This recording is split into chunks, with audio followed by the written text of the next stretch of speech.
start our Bendekai Palya, we're going to chop all the okra into thin discs just like this. Next, we're going to start off with our classic tempered spices. We're going to put in our oil and our teaspoon of mustard seeds.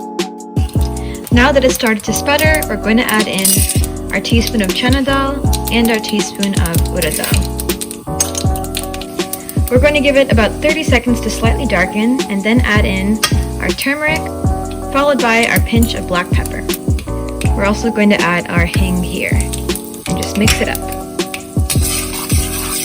Now for an optional step, we're going to add in a little bit of dried red chilies and a few curry leaves. But remember that this is totally optional. Next, it's time to add all of our okra. Okay, it's been about 15 minutes and the okra is no longer sticky and it's a more vibrant green. This means it's time to add the sambar powder,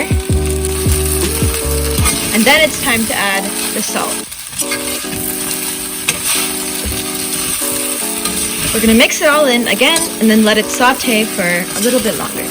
It's been around 5 minutes and the okra has had time to soak up all of the flavor of the masala.